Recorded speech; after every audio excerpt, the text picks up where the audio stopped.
Ladies and gentlemen, my name is Chris and I'm here this evening to talk to you about the movement of nutrients through the ecosystem, or what we like to call nutrient cycling. For those of you that don't already know, the nutrient cycle describes how nutrients move from the environment into living organisms and subsequently from these organisms back into the environment.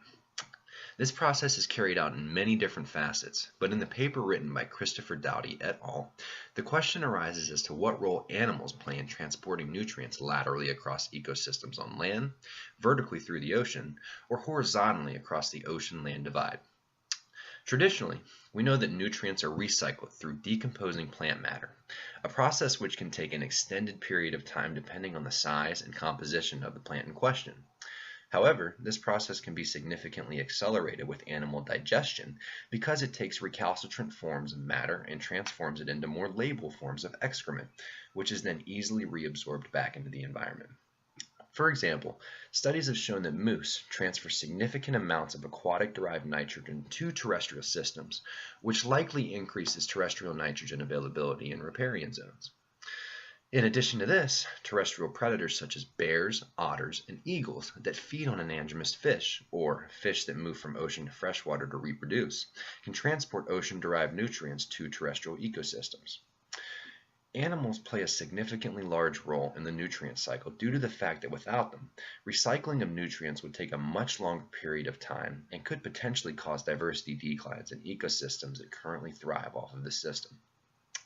This decline can be seen in documented studies of seabirds.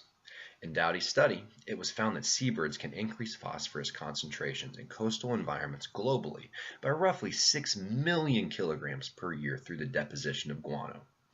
Although, because of decreases in seabird populations, the flux of this cycle has decreased over the years, and when there are less nutrients, that usually leads to less abundance and diversity of plants that require these nutrients for survival. The important thing that we need to remember is that the processes such as the ones that I've previously stated have been going on for millions of years, with many different species well before humans made their mark on the environment. Decreases in abundance of both terrestrial and aquatic species that contribute to these cycles can lead to decreases in plant diversity in the ecosystems where this process directly impacts nutrient availability. Basically, there is a commensalism between plants that benefit from nutrients in animal excrement and animals passing through areas where these plants are present. Without animals depositing vital nutrients into these ecosystems, there will surely be fewer species present in these areas. Now, I really hope that this helped you to better understand nutrient cycling. And if you're interested, just come up and ask me about it later. I'll be drinking all night. Thanks.